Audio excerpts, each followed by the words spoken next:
17 सितंबर 1950 में पैदा होने वाला ये शख्स चाय बेचता बेचता मुल्क बेचने लग गया। नरेंद्र दामोदर दास मोदी, एक प्राइम मिनिस्टर कम और हेट मशीन ज्यादा। हिंदुस्तान की अवाम, मैं आपको कहना चाहता हूं, हिंदुस्तान आपसे लड़ाई लड़ने को तैयार है। आओ आओ, हिम्मत हो।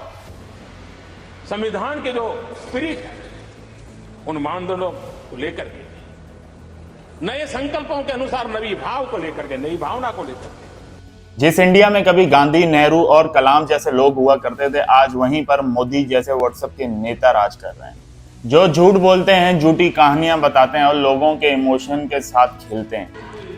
पूरे हिंदू समाज को हिंसक कहना ये गंभीर विषय है। नहीं, नरेंद्र मोदी जी पूरा हिंदू समाज नहीं है, बीजेपी पूरा हिंदू समाज नहीं है, आरएसएस पूरा हिंदू समाज नहीं है। और मजहब के नाम पर उन्हें नचाते हैं। मोदी अपनी कहानी में हर जगह बताता है कि मैं गरीब था और स्टेशन पर चाय बेचता था, और बाद में पता चला कि ये चाय वाला नहीं बल्कि आरएसएस का एक्सट्रीमिस्ट है, जो 80s से ही दंगे फसाद करके कम्युनल हेट फैला रहा था। मोदी की पॉलिटिकल एंट्री बीजेपी के थ्रू होती, मगर उसे असली लाइमलाइट 2002 गुजरात राइट्स के बाद मिलती है, जहां सीएम होने के बावजूद उसने 2000 मुसलमानों का कत्ल होने दिया, और कोर्ट केसेस, या तो उन्हें चुप करवा दिया गया या जजेस को ट्रांसफर कर दिया गया। हर इलेक्शन में मोदी एक नए ड्रामे के साथ आता है। जिस तरह 2024 में मोदी ने एक नारा लगाया, विकसित भारत बनाएंगे, मुसलमान हटाएंगे। मोदी का असली काम सियासत करना नहीं है, बल्कि मुसलमानों और हिंदुओं के दरमियान नफरत फैलाना है।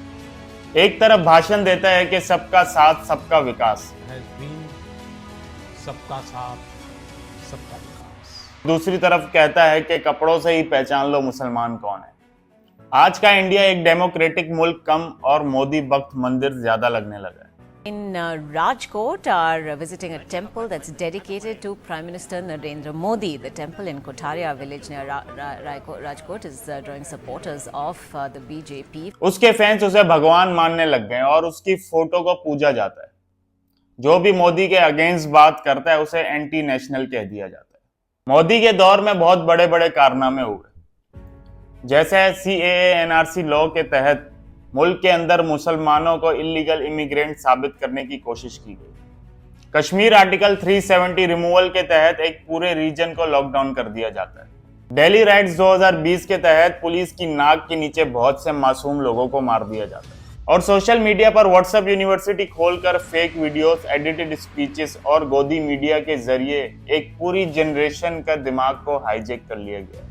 कभी कहता है पाकिस्तान ने सर्जिकल स्ट्राइक की, प्रूफ मांगो तो कोई नहीं। कभी कहता है क्लाउड्स ने रडार को ब्लॉक कर दिया, प्लास्टिक सर्जरी इंडिया ने बनाई थी। और कभी कहता है गणेश के एलिफेंट फेस का जो ऑपरेशन हुआ था वो इंडिया में हुआ था। ये बंदा प्राइम मिनिस्टर कम और एक्टर ज्यादा लगता है। हर एक नए नाटक के साथ आता है और 50 करोड़ भक्तों की तालियां लेकर चला जाता है। मोदी हर मुश्किल में पाकिस्तान का नाम लेकर इंडिया के लोगों का फोकस हटा देता है। मुल्क में inflation, rape cases, job crisis या फार्मर सुसाइड हो, मोदी सिर्फ एक बात बोलता है कि पाकिस्तान हमें देख रहा है, हम उसका बदला जरूर लेंगे। पाकिस्तान तो आपको देख रहा है, मगर आप भी अपने मुल्क को देखो। और इन्हीं बातों की वजह से लोग असली इश्यूज भूल जाते हैं और ट्विटर पर एक नई वॉर शुरू हो जाती है। मोदी का सबसे बड़ा हथियार उसकी स्पीचेस और उसका ड्रामा है। ये सब लोगों के दिमाग पर ऐसा असर डालता है कि लोगों को लगता है कि ये भक्ति का लेक्चर चल रहा है। वैसे इंडिया से तो मेरा कोई लेना देना नहीं है, पर as a Muslim, as a Pakistani मैं ये बात कर रहा हूँ, क्योंकि यहाँ बात आ रही है दो रिलीजन्स के दरमियान नफरत। इंडिया के लोगों को समझना चाहिए कि मोदी जो एक वोट हासिल करने के लिए दो रिलीजन्स को आपस में लड़ा रहा है वो सरासर गलत है, जिससे दंगे फसाद इतने फैल रहे हैं कि लोग एक दूसरे के घरों में घुस घुस कर मार रहे हैं। मोदी एक लीडर नहीं, एक पॉलिटिकल वायरस है जो इंसानियत को खा गया है।